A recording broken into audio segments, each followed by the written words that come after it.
हमारा देश युद्ध नहीं बुद्ध चाहूँगा कि सरकार का जो निजीकरण, अगर आज भारत सरकार की अपनी विमान रहती तो 32,000 का टिकट 90,000 में जो विमान कंपनियां ले रही है, इतनी महंगी प्रयासरत है। आपके माननीय सांसद, यहाँ के जो स्थानीय सांसद हैं, गृह राज्य मंत्री, वो भी सभी बच्चों को सकुशल वापस लाने के लिए प्रयास है। यह अमेरिका की दादागिरी के कारण ही आज रसिया और यूक्रेन के बीच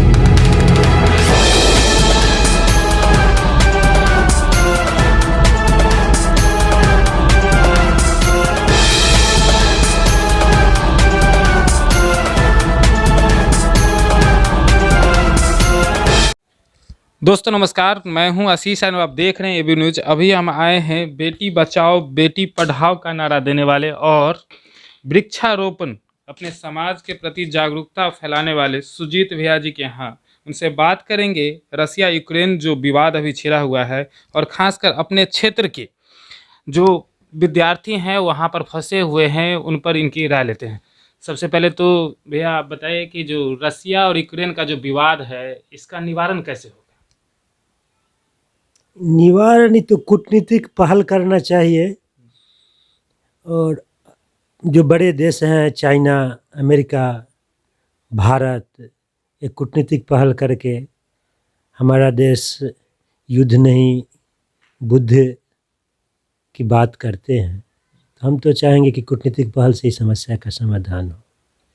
बड़ी बात कही कि हमारा देश वैसा देश है जहां युद्ध नहीं बुद्ध की बात करते हैं। तो बुद्ध आध्यात्मिक गुरु थे और हमारे यहाँ से काफ़ी संख्या में बच्चे यूक्रेन में पढ़ रहे हैं, उन पर भी खतरा मंडरा रहा है। उस पर सरकार ने अभी तक कोई ठोस कदम नहीं उठाया, ऐसा प्रतीत हो रहा है।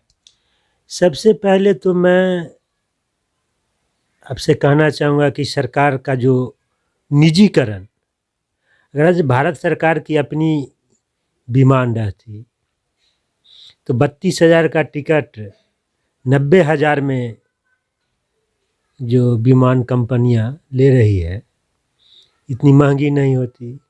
और भारत सरकार की जो एडवाइजरी जारी करने में जो विलंब कर दी, उसके कारण भी भारतीय छात्र को काफ़ी परेशानी का सामना करना पड़ रहा है। अच्छा, अपने क्षेत्र के भी दो मोहद्दीनगर प्रखंड के और पटोरी प्रखंड के भी दो छात्र हैं, एक प्रिया सिंह है और एक विमल लड़का है, वो भी फंसे हुए हैं। उन्होंने भी पेपर में मैंने आज देखा कि उन्होंने भी अपनी सरकार से किसी तरह से उनको यहाँ से निकालने के लिए सरकार से गुजारिश की है, फिर भी अभी तक कोई उस पर शायद आज कुछ फैसला लिया जाए। इस विषय पे माननीय गृह राज्य मंत्री, और उनका क्षेत्र भी है और उन्हीं के क्षेत्र से एक दो बच्चा है और उनके लिए तो पूरा देश है, तो हमारी बातचीत भी हुई है और सरकार प्रयासरत है। आपके माननीय सांसद, यहाँ के जो स्थानीय सांसद हैं, गृह राज्य मंत्री, वो भी सभी बच्चों को सकुशल वापस लाने के लिए प्रयासरत है। सुजीत भैया बता रहे हैं कि इनकी उजियारपुर सांसद नित्यानंद राय जी से बात हुई थी, उन्होंने प्रयासरत हैं उन दो बच्चे और देश के जो भी बच्चे हैं फंसे यूक्रेन में, अगला कदम क्या होना चाहिए, किस माध्यम से, क्योंकि वहाँ पर जो एयर बेस है यूक्रेन का वो पूरा तो तहस नहस हो गया है। फिर भी कल ये भी बताया गया था कि यहाँ अपना वायु सेना जो है वो भी बोल रहे कि हम लेकर आने के लिए तैयार हैं। जैसे हम माननीय मंत्री जी बतला रहे थे कि यूक्रेन के जो सीमावर्ती राज्य हैं, पोलैंड हो गया, ऐसे 2-3 देश हैं, भारत सरकार कूटनीतिक बातचीत कर रही है और वहाँ से उनको लाने का प्रयास करेगी। आखिरी में एक और सवाल आपसे कि रूस और यूक्रेन जो युद्ध चल रहा है और इस पर नाटो का भी नज़र है, नाटो जो एक संस्था है उसका भी नज़र है और अमेरिका भी एक तरह से धमकी दे रहा है रूस को रोके और रूस भी धमकी दे रहा है। आप अपने तरीके से कैसे इसे सॉल्व करना चाहें कि दोनों में विवाद जल्द से जल्द ख़त्म हो जाए और पूर्ण विराम लग जाए युद्ध का? देखिए, मूलतः यह अमेरिका की दादागिरी के कारण ही आज रसिया और यूक्रेन के बीच विवाद हो रहा है। अमेरिका शुरू में यूक्रेन को भरोसा दिलाया कि आप नाटो में सम्मिलित होइए, हम आपकी सुरक्षा प्रदान करेंगे। और इसी बीच इसी से खपा होके रसिया के राष्ट्रपति व्लादिमीर पुतिन धीरे धीरे इसके लिए एक प्रयासरत रहे कि किसी भी कीमत पे यूक्रेन नाटो में शामिल न हो। 1991 में जब यूएसएसआर सोवियत संघ रूस का विघटन किया गया तो उसके कई देश नाटो में चले गए। और यूक्रेन का जो भौगोलिक स्थिति है, यूक्रेन अगर चला जाएगा नाटो में तो रसिया को काफ़ी परेशानी का सामना भविष्य में करना पड़ेगा।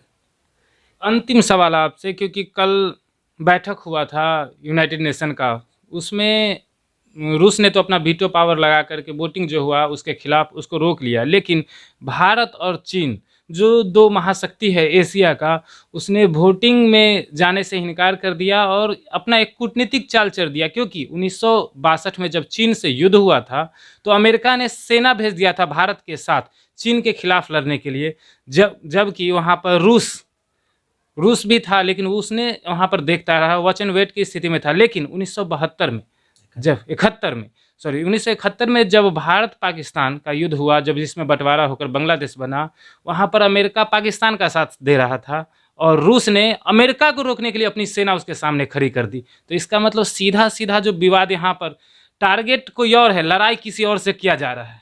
देखिए, अमेरिका यूरोपीय कंट्री का सबसे जो उसका मूल मंत्र है, जिसे अमेरिका फर्स्ट, वो अपनी नीति अपनाती है और हमारा देश वसुदेव कुटुंबकम की नीति पे चलती है। तो अमेरिका अपने हित के कारण आज यूक्रेन और रसिया के बीच युद्ध की नौबत ला दी है। बड़ा आरोप है कि अपनी नीति को आगे बढ़ाने के लिए अमेरिका रूस और यूक्रेन के बीच में लड़ाई छेड़ दिया। बहुत बहुत धन्यवाद भैया आपसे बात करने के लिए।